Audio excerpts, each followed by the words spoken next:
Boa tarde a todos.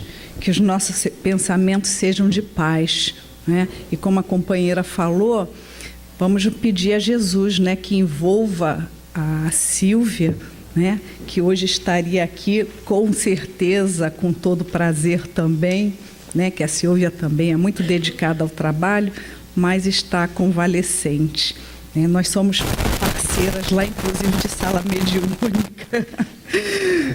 Que Jesus possa envolvê-la nesse momento.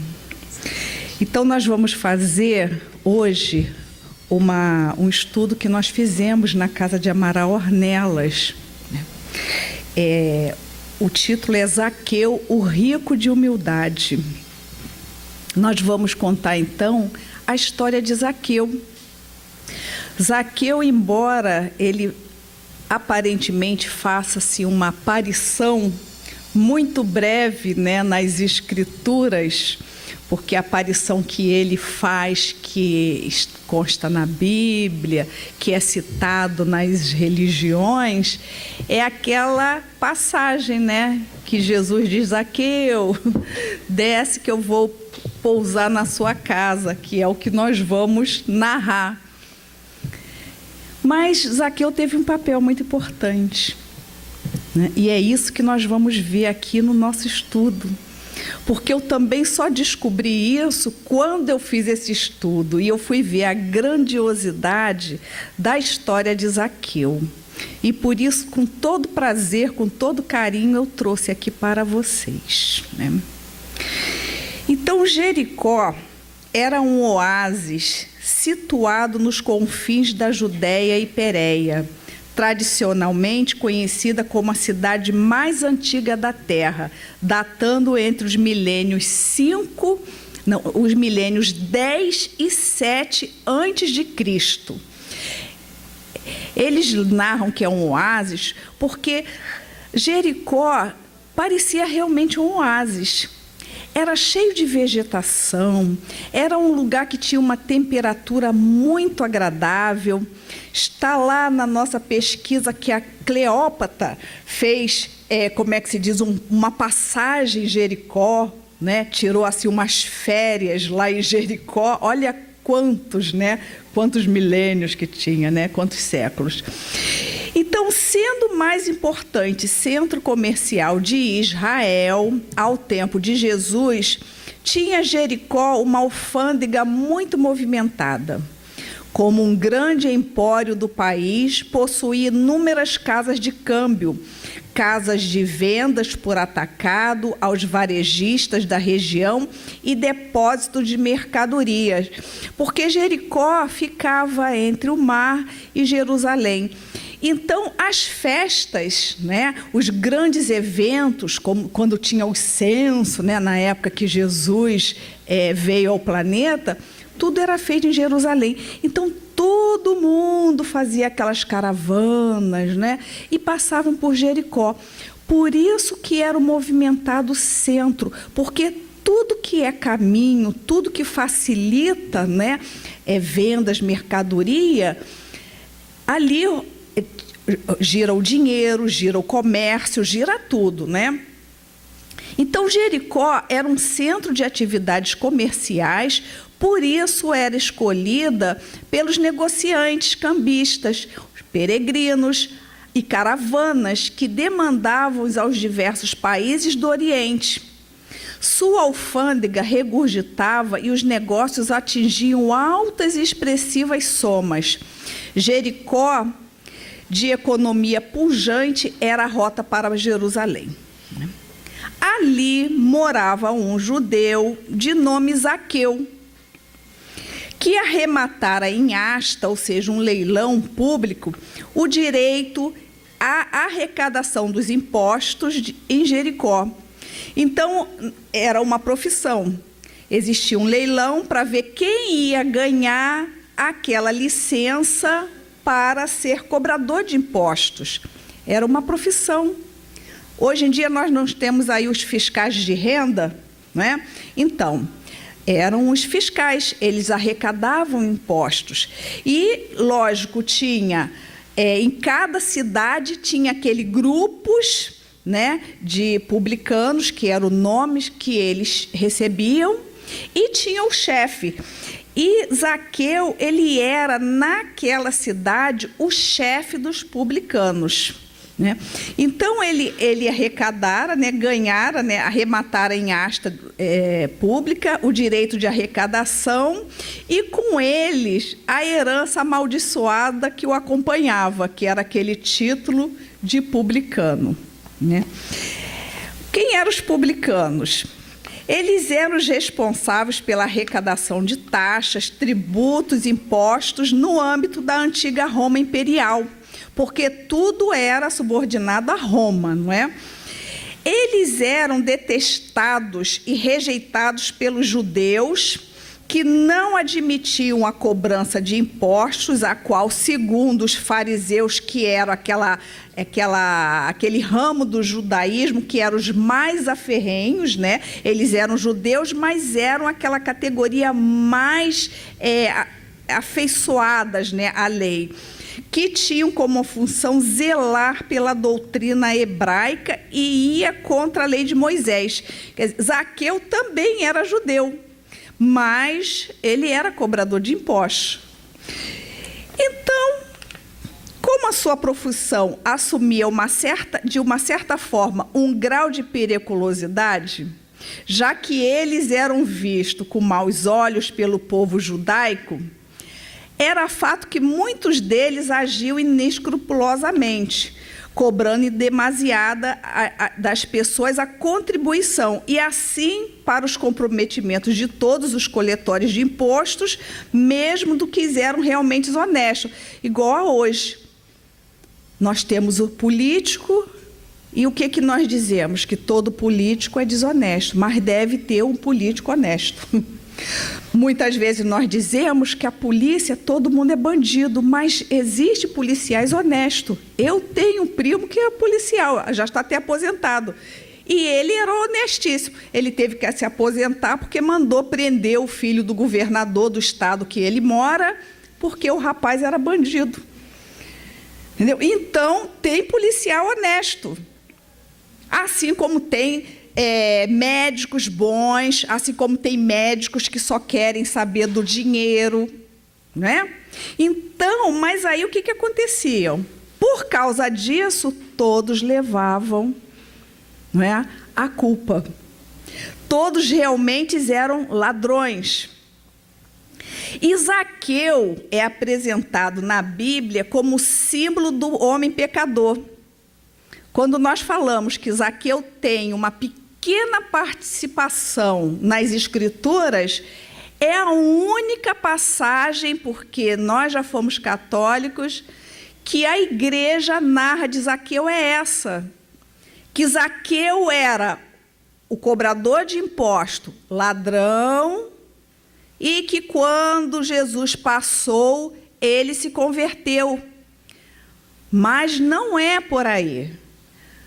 A doutrina espírita que traz, não é, estudos que trazem informações trazidas pela espiritualidade, nós vemos que não é assim que acontece.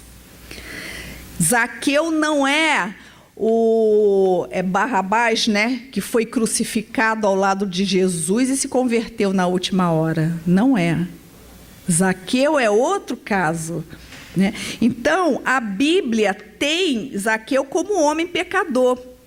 A história diz que ele era muito rico e era chefe dos publicanos.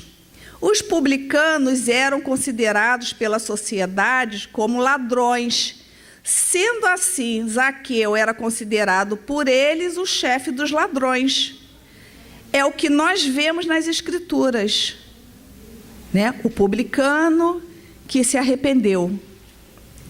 Bom, o que acontecia verdadeiramente com Zaqueu? Ele era desprezado pelos fariseus, que era aquela parte, né, de rigorosos, né, do judaísmo, por transigir com os romanos, ou seja, cobrar o imposto. Nós lembramos que o imposto, lá na época de Roma, Era uma questão assim tão profunda, né? Tem aquela passagem do dai a César o que é de César, porque era uma questão religiosa, era uma questão política, era uma questão assim, acho que mais importante.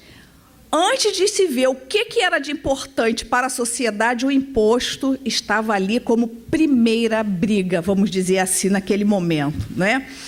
Então, ele era desprezado, né, pelos próprios judeus, né?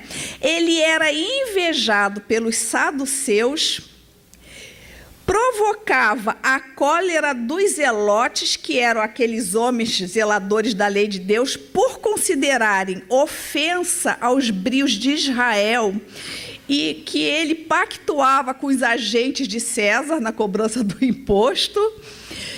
E os que mais impiedosa campanha lhe moviam eram os perdedores, ou seja, aqueles que haviam disputado a carta para ter direito a ser cobrador de impostos e perderam, né?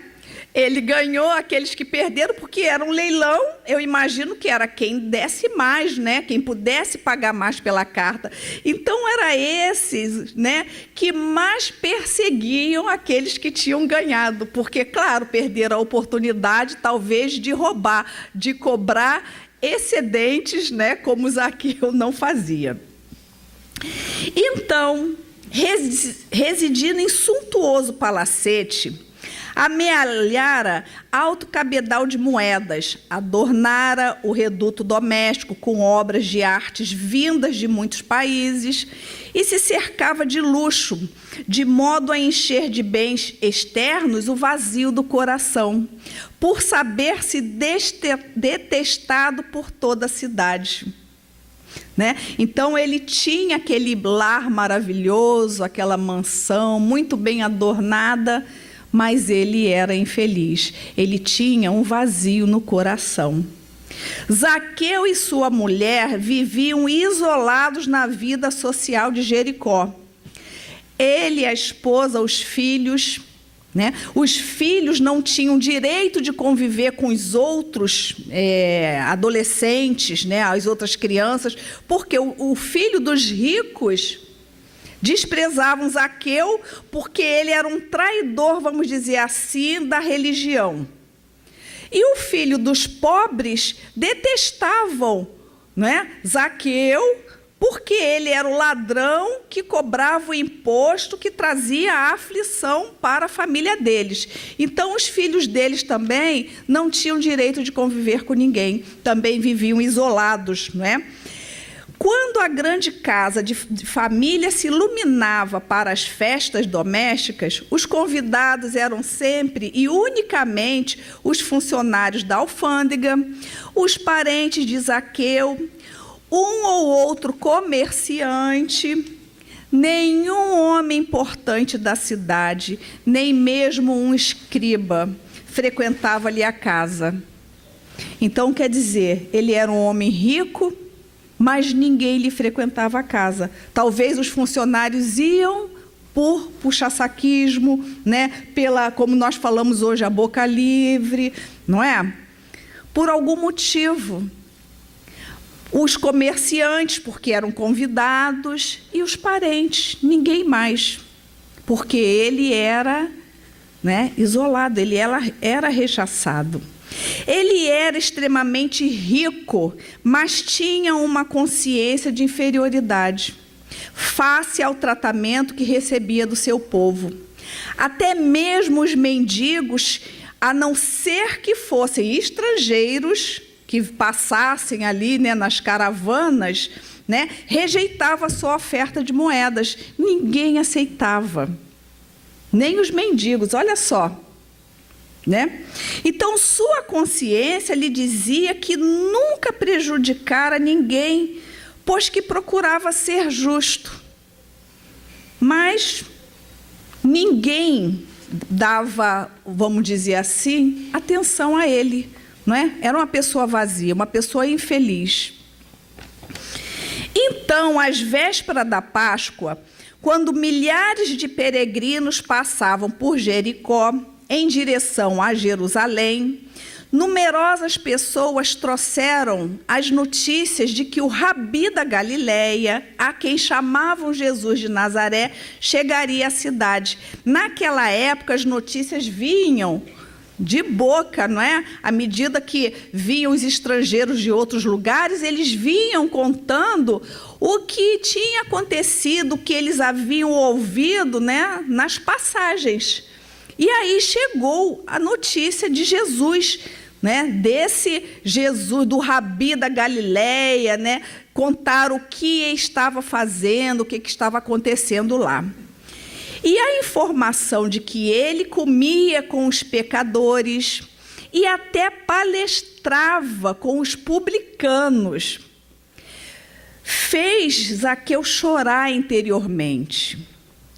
Quando os seus auxiliares da alfândega disseram com segurança que entre os que o seguiam, os apóstolos, havia publicano, também que ele, o Rabi, arrancara de uma coletoria, né, que era Levi. Levi também era cobrador de impostos. E quando Jesus chamou para que ele viesse, né, trabalhar com ele, ele passou a se chamar Mateus. E aí, Zaqueu começou a pensar em Jesus. Zaqueu só pensava em Jesus. E parecia-lhe irreal que alguém pudesse amar tanto. Também ele tinha sede de amor, ansiava por afeição, amigos faziam-lhe falta, os largos sorrisos do entendimento e da compreensão que existe entre os amigos, né, quando se reúnem, admiração e afeto empolgaram Zaqueu por aquele desconhecido. Então Jesus passou a fazer parte do seu pensamento o tempo todo. Jesus ficou ali com ele e ele pensando em Jesus, ele ansiando ver aquele homem. Bartimeu, um cego, vivia em Jericó desde quando Zaqueu podia recordar. Na alfândega, com frequência, Zaqueu o socorria. Gostava de atender a miséria, amenizar a dor. Ambos tinham algo em comum, a solidão em que caminhavam ambos no meio do povo. Porque o cego passava despercebido e Zaqueu também passava despercebido, ou seja, passava ignorado. Então, ambos eram criaturas solitárias no meio do povo. E ele socorria sempre, né, o cego quando ele ia lá na alfândega pedir alguma coisa. E esse cego era o único que não se incomodava, que recebia de Zaqueu a esmola.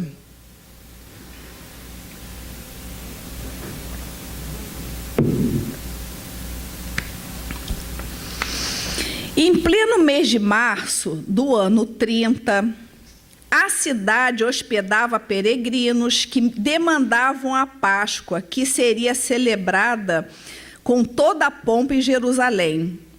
No entanto, aquela tarde o movimento era inusitado.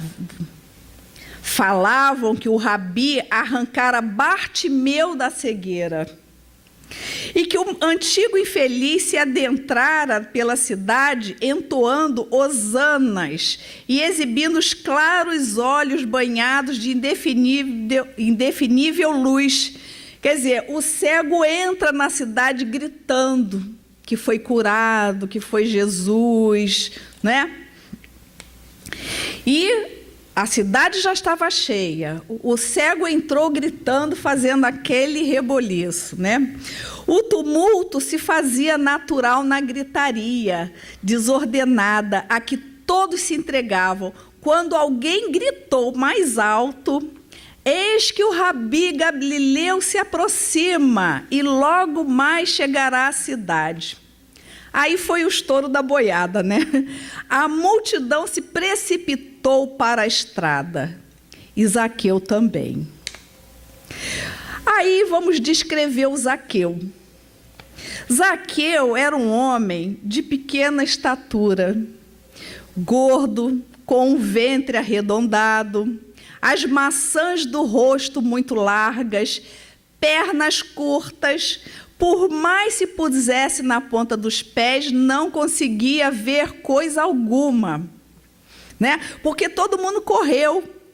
E quem corre mais rápido chega primeiro, né? E se fez aquele paredão de pessoas na beira da estrada por onde Jesus ia passar. E Zaqueu ali atrás, coitadinho, ele não conseguia ver nada, ele se esticava no máximo, né? Ele não conseguia ver nada. A um homem que passava com um jumento, ele ofereceu moedas para lhe comprar o animal, porque ele queria subir no jumento para ver se podia ver. O homem olhou para ele com desdém. A um outro muito alto e encorpado, perguntou se poderia erguê-lo e ele pagaria bem. O israelita lhe respondeu que jamais serviria de alimária a um publicano. Quer dizer, ele queria subir no ombro do homem, né? O homem não quis. E aí Zaqueu, no meio da multidão, foi sendo empurrado, pisado, né? E depois de algum tempo, eles já jogaram ele fora da estrada, né? Ele já estava bem longe ali. Foi daí que viu um sicômoro. O sicômoro é uma espécie de figueira, uma moreira mais baixa, né? Porque uma figueira é muito alta, é uma árvore mais baixa. As raízes são aquelas que saltam na terra, né? Grossas e rugosas, a flor da terra. E aí, Zaqueu olhou aquilo e ele começou a subir. Ele subiu, né? E conseguiu. Agora imagina, não é? Um homem baixo, gordinho, pesadinho, né? Subindo ali na árvore. Fez um esforço, né? Largo sorriso lhe iluminou o rosto. Podia ver, afinal, Jesus.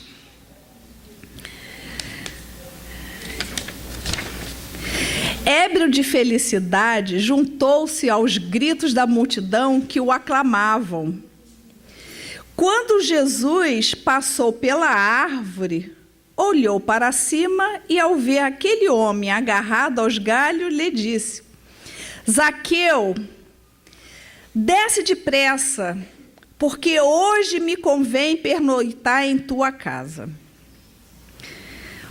Agora vamos pensar.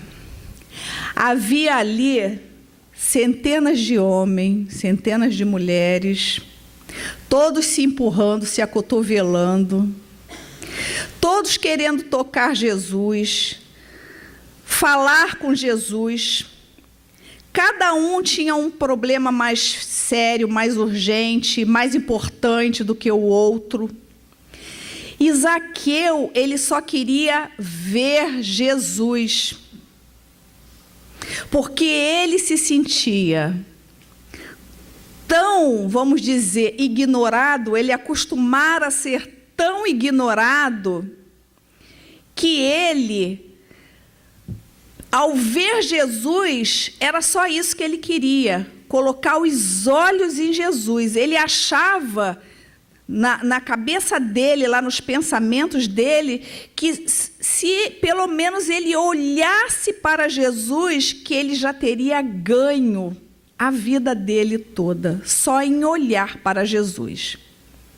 E no meio daquela multidão, Jesus para exatamente debaixo da árvore onde ele estava e chama o nome dele: Zaqueu, desce depressa.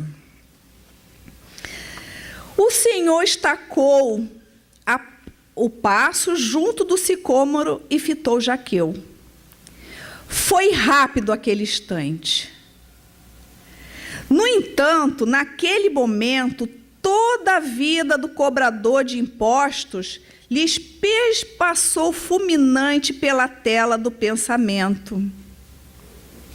Ele reviu-se, sabia-se rico, e os ricos eram detestados. sabia-se publicano e a lei mosaica o condenava por causa da cobrança do imposto. Reconhecia-se indigno e Israel não perdoaria, assim como Israel não perdoou Saulo de Tarso, assim como Israel não perdoou nenhum daqueles que largaram a religião e seguiram a Jesus. Israel não perdoou nenhum deles, então também não perdoaria Zaqueu. Não podia ser verdade. Sonhava, zumbido forte nos ouvidos e o torpor na mente dominavam-no. Desce depressa, gritava-lhe firme o espírito, né? A mente dele, desce depressa. E o homem desceu presto da figueira e correu para casa, dizendo para si: não sou digno, não sou digno. Voltando um pouquinho, como é que Jesus sabia o nome de Zaqueu, né, no meio daquela multidão? Jesus, ele não conhece a multidão. Jesus, para ele, existem pessoas. Quando nós falamos, né, que Zaqueu, ao ouvir falar do Messias, que comia com os ladrões, que conversava com os publicanos, que não escolhia ninguém, não escolhia as pessoas, né? Ele recebia todo mundo, né? Recebeu a prostituta. Jesus recebia qualquer um.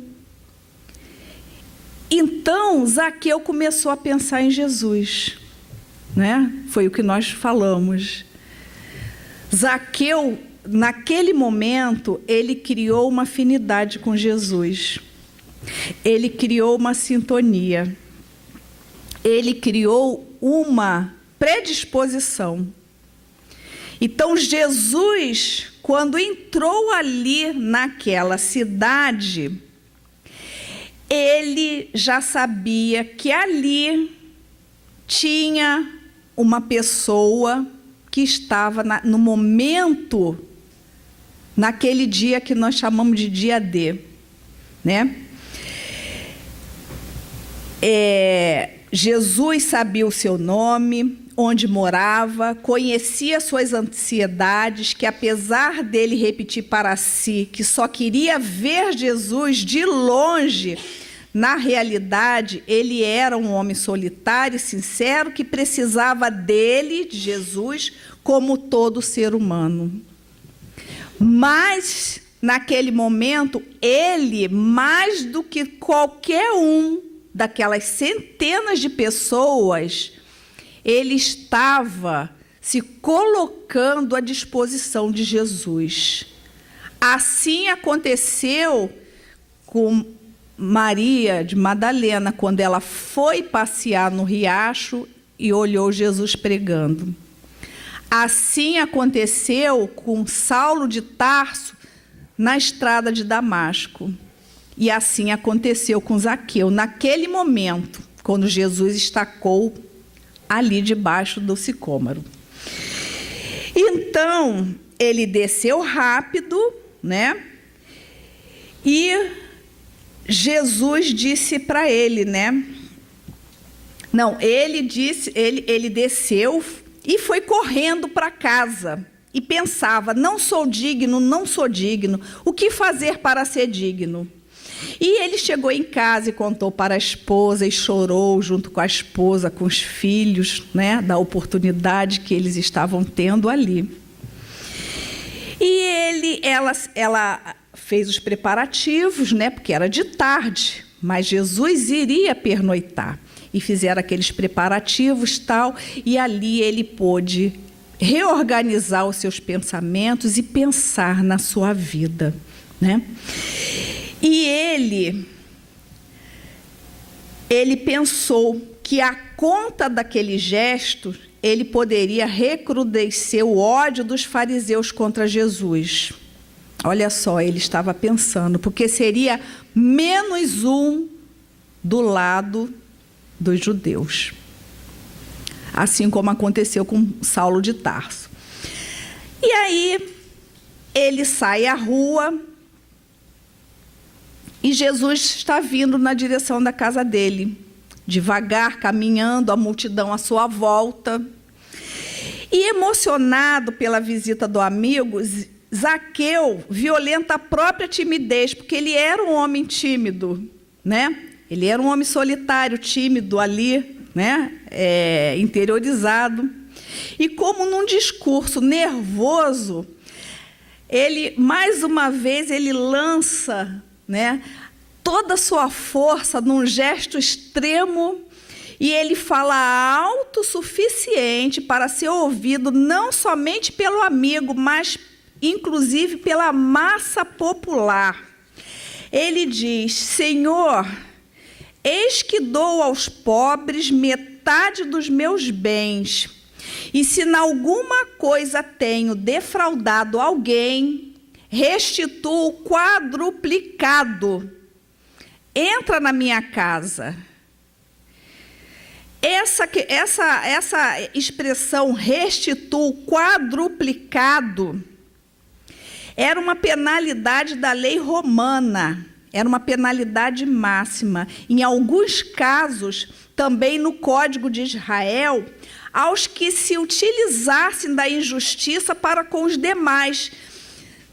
Né? Quem, como é que se diz, pegasse a mais, era para restituir quadruplicado. Já pensou se essa lei estivesse em vigor até hoje, né? No nosso país, ia ser uma beleza, né? Restituir quadruplicado. Então, Zaqueu, naquele momento, ele se faz juiz de si e acusador de si próprio, né? Ele se coloca debaixo das leis de Deus, quando ele diz, né, que vai dar aos pobres metade dos seus bens e ainda vai restituir, né, aquele que ele estiver prejudicado, quadruplicado. Então, ele se coloca debaixo das leis de Deus e dos homens. E aí Jesus sorri para ele e diz: hoje, disse suave Jesus, veio a salvação a esta casa, pois também este é filho de Abraão, porque o Filho do Homem veio buscar, o Filho do Homem era Jesus, veio buscar e salvar o que se havia perdido, porque ele está representando que Zaqueu estava perdido numa profissão ingrata, vamos dizer assim, né? E Jesus estava restituindo ele, assim como aquela ovelha perdida, assim como o filho pródigo, que foi restituído, foi salvo e restituído, né? E depois adentrou no lar do publicano e, servindo-se da noite para ensinar, narrou a inconfundível parábola das 10 minas, que nós não trouxemos aqui, e quem quiser pesquisa para ver como é essa parábola. É parecida com a parábola dos talentos, né? Então, nós vamos ver agora, para encerrar, as lições que Zaqueu nos transmitiu.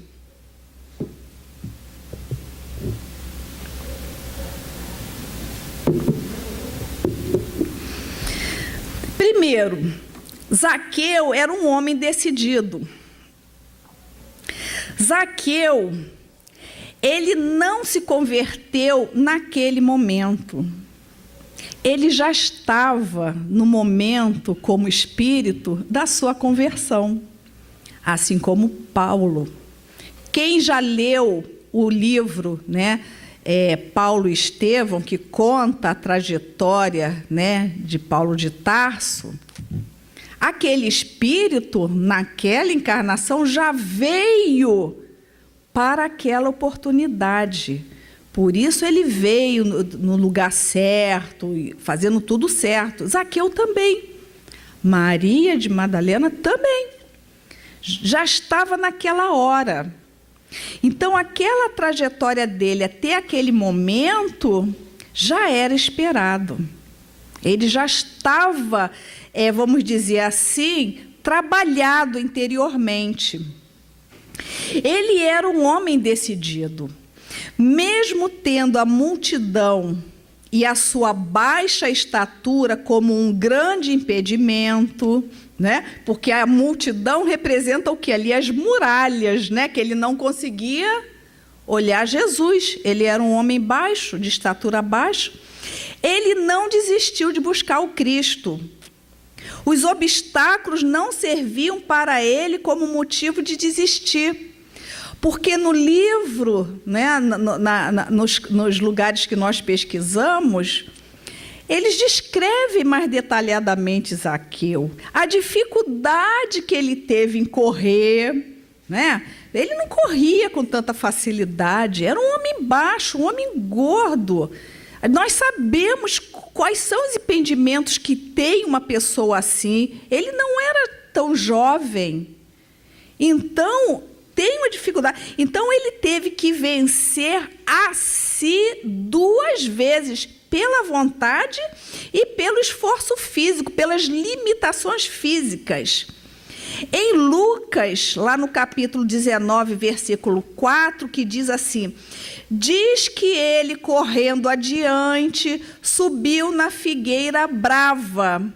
Que esse ato dele correr e subir na figueira brava representa o esforço feito por ele para ver Jesus, ou seja, o ato de vencer a si mesmo. Que se fosse outro, eu não vou conseguir correr até lá, eu não vou conseguir, né? Com tanta gente, vou voltar para minha casa, né? Se fosse hoje em dia, a gente dizia assim, eu vou assistir pela televisão, que fica mais fácil, né? Eu vou lá no meio daquela multidão, não vou, né? Ele não.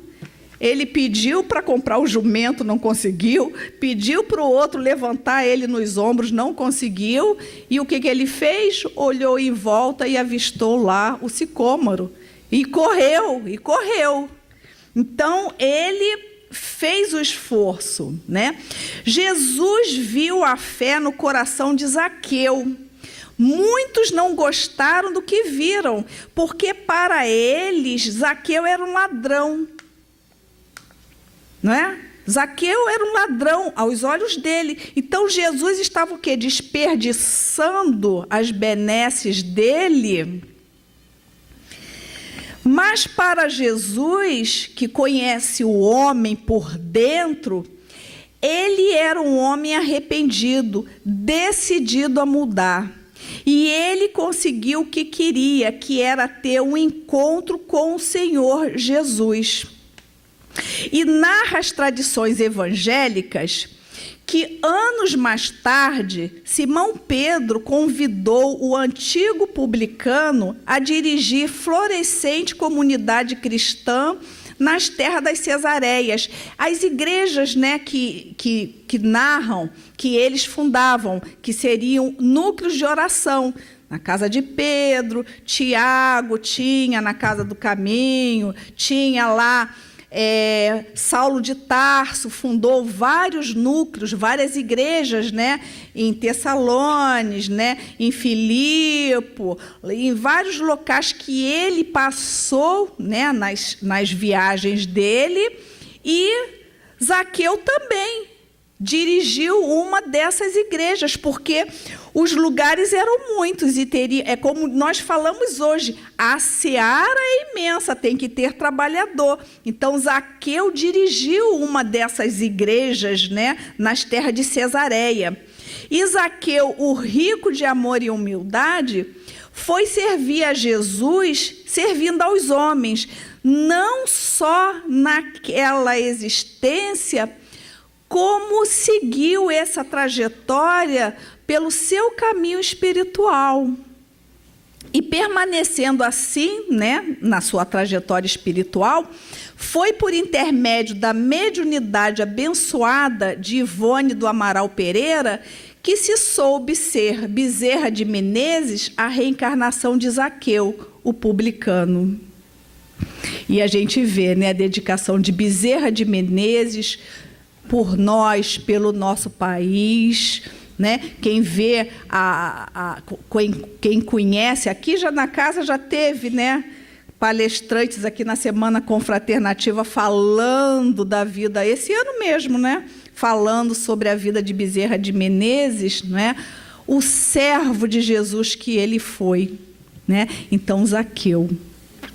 Então, é aquilo que nós dissemos no início.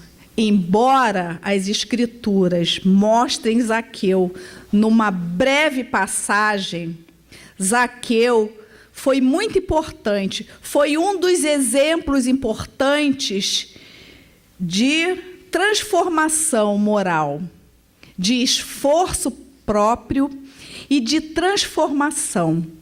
E nós temos que ver, aprender e né, dentro do nosso possível, copiarmos, né, esses exemplos, termos eles bem vivos na nossa mente. Não aquele Zaqueu, o publicano ladrão, porque ele não era o publicano ladrão. Ele era um servo de Jesus, como ele ainda é até hoje, Bezerra de Menezes. Muita paz a todos, muito obrigado pela atenção de vocês.